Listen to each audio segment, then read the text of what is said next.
Hey everybody, got some more lovely Garp. I hope he makes an impact in this meta. Uh, Like after playing him, it seems as if he can honestly compete. Now, granted, it is a card game, so it always depends on how you draw, and it always depends on how your opponent draws. But like, man, oh man, we can really take things off the board. It's like the Garp's weakness was there not being good enough cards available. Like that's just how I feel at this point. I feel like his weakness was just a lack of, not the leader itself.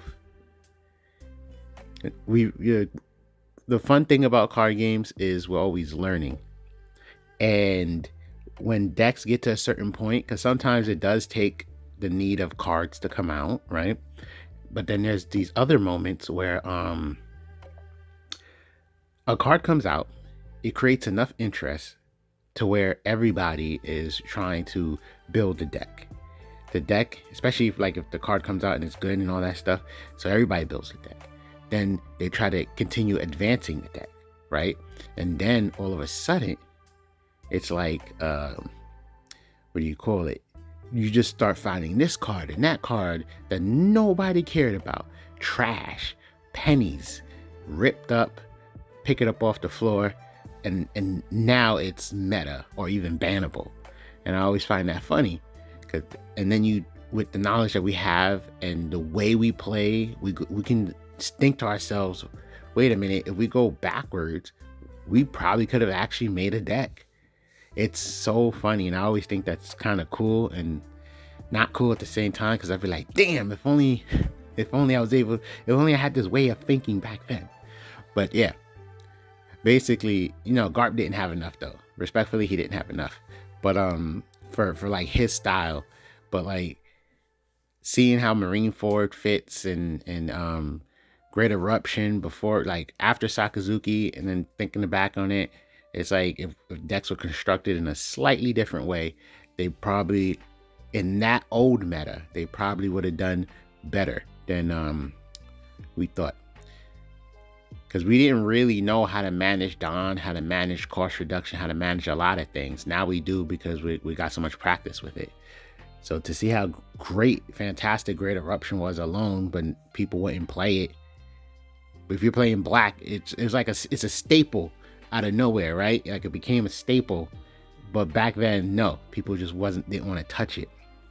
But it should have always been that staple. That's essentially what I'm. And Ice Age too. Ice Age. People, there was talks of banning it. Like, keep that in mind. People was like, nah, Ice Age is too broken. That card's been out for the longest, day one. And it's more because we got on-play characters. I'm aware of that. It really is. But I can say, like, if you like, let's say you're playing Smoker, having constant access to the -1, like we're tunnel visioning on having characters hit 0, but having access to the -1 was way stronger than we realized. And then it's like just taking things off the board, Smoker -1, Ice Age -5, 6 altogether. At that point, whatever they have on the board, you could probably take it off at this point, right? The only thing that really made it complicated for black is the constant discarding from the hand. That's what really made it complicated, and that's understandable. So essentially, black was just unplayable. Now that we have ways, our board removal doesn't take cards out of our hand. Now black is like really strong. But yeah, that's basically what I'm saying. It's like if we were playing black decks, you're probably better off playing those super cost reductions, those easy free cost reductions. And it was like, no, we're not going to play this. It's just kind of funny to think. Anyway, as we're looking at this board and looking how, I was just about to say how healthy Garp's board was, but that Gravity Tiger has shown to be such a great card for blue. Such a fantastic card for blue. And it's weird because, you look at it, oh my God, Morias and Morias and Morias. This is ridiculous. Well, we have enough Dawn in general. is if Brandon's 3K, I'll put the 2 on Brandon. Okay, we don't put the 2 on Brandon. See, I would have put 2 on Brandon, swung with him, swung with Garp. Because I can't see why he won't take this life. Oh, interesting.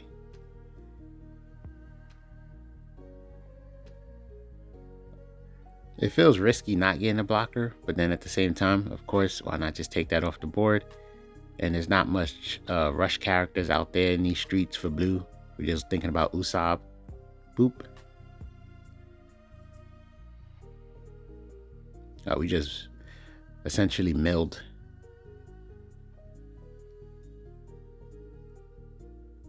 Well, he's definitely taking that last life. Oh, he's not taking that last life. Okay. Oh, that's what he was looking for.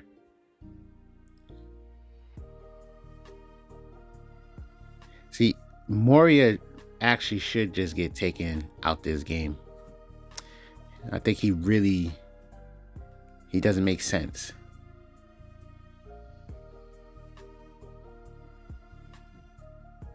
Like, when you really sit down and think about it, this game is over, right? Oh my God. This game is literally over if it wasn't for Moria. Think about all the available 8 drops or anything, just anything. Game would be over. But Moria, I get to recur. Well, we have the counter power, so.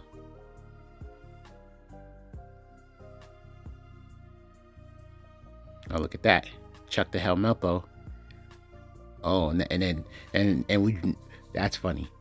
And now we're drawing into some good stuff that we need, some good quality stuff.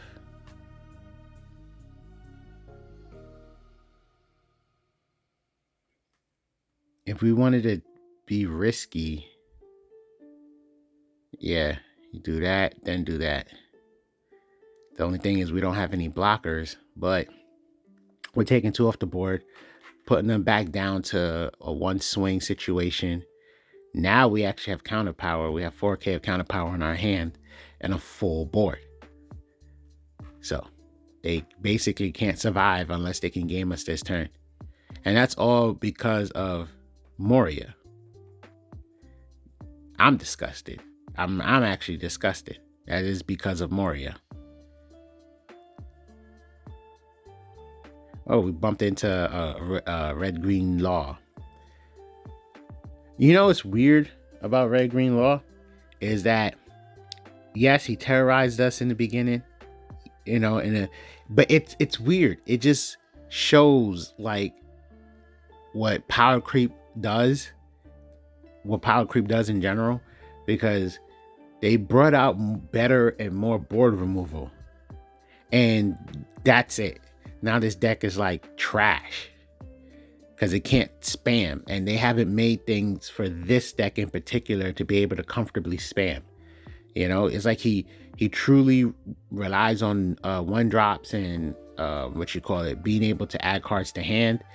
And since there's not enough synergy available, like Zoro gets the benefit of a mono red, and everything I use kind of works together already. If you understand what I mean, like everything he uses. So he's using right now the zoo, the animals. Law, it's like, okay, which direction can I go? I can't. It's like no god. There's like no good direction at all, and then you're stuck. And then it's like you're stuck using the same deck because it's like it's the easiest way to just get cards on the board. So you're just stuck using the same deck again and again and again. So it's tough. Well, I say all that because the board removal, I just kind of like lost that part, right? Because board removal just stops the deck completely. Like literally, if we get a Lucci, it's insane. Papat. Once upon a time, it was purple 7-drop king, and that's a 7-drop. Now you have this 4-drop just completely obliterating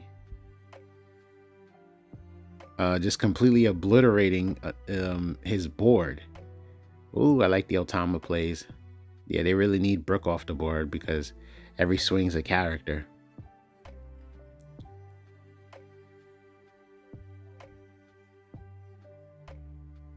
Right now, the sad truth is we got more Brooks in the deck. We got Lucci's in the deck. Like, this can get real.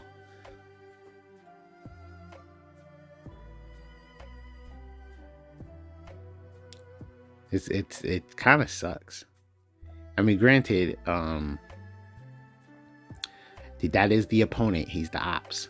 But I'm just like thinking about it. Like, all it really takes is for us to draw one of those things, and then this whole thing changes. Like, the whole game changes for the law player if we literally just get a Lucci real quick.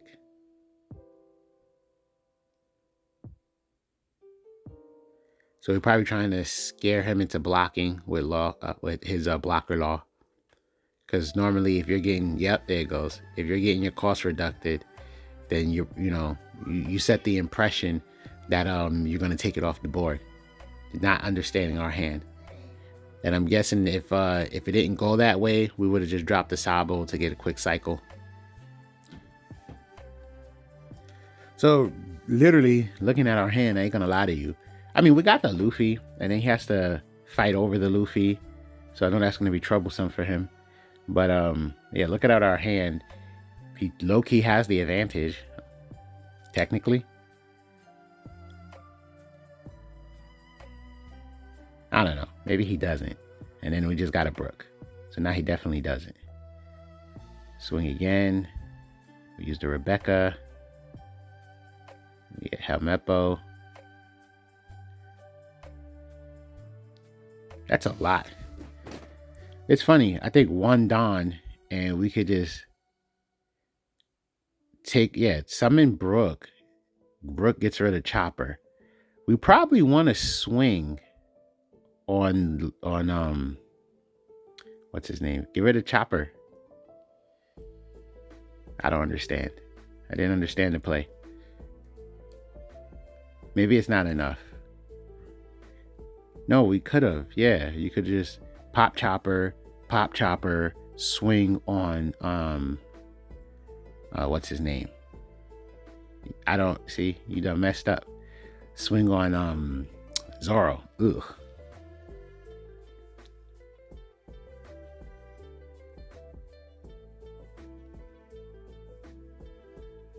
Well, I believe, yeah, we want to play the Sabo. That's the mental debate. It's like, okay, we want Sabo out, but if we put 2 on brand new, swing again, that's more pressure. But you messed it up. You should have got rid of a Chopper.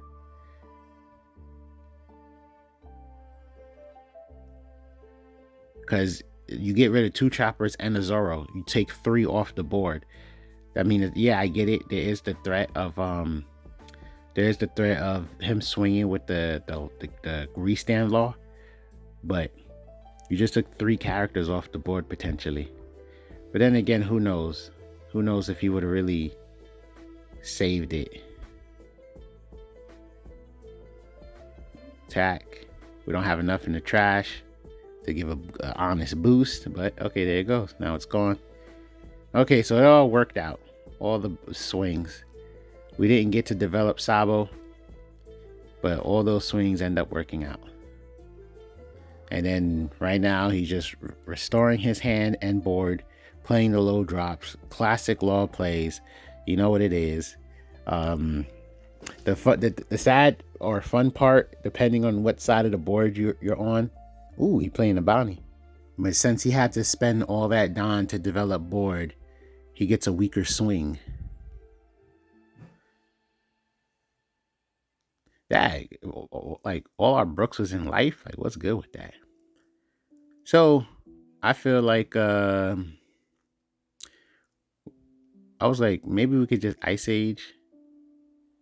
Okay, set up the characters. I would no, we don't want to set up brand new to be able to attack.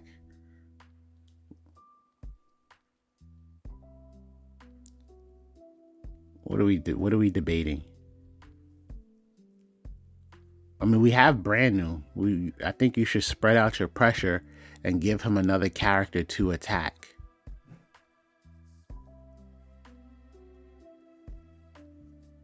Well, that's what I was thinking. But if you put 2 on brand new, you would have had another attack, and then he would have to either try to game you now or get rid of your board.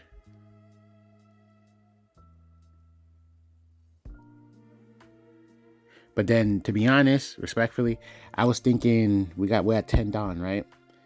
8, 9. I was thinking Ice Age play. Ice Age play helps you take out the Bonnie, and that should give you enough Dawn to swing with Brook, summon Sabo, and summon another. Well, yeah, summon Brook, swing with Brook. So you end up getting 2 characters off. Well, not 2. Yeah, 2 characters off the board. And developing a blocker.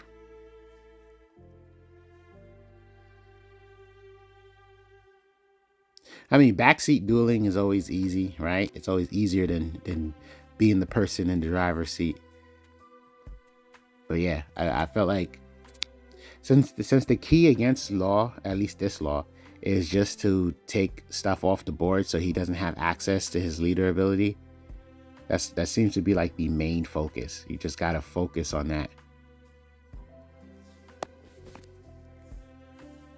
Well, now we got access to our Luffy, which is lots of trouble for him. And I don't understand. Once again, I'm not understanding avoiding the Dawn on Branu. It's like when you have the ability to use a low body character to attack, it apply not only the pressure that it helps apply ends up being a lot, but it forces the opponent to waste an attack on it, so it turns into a blocker. You've just allowed Brandon to not be a threat. Well, the game's over. GG.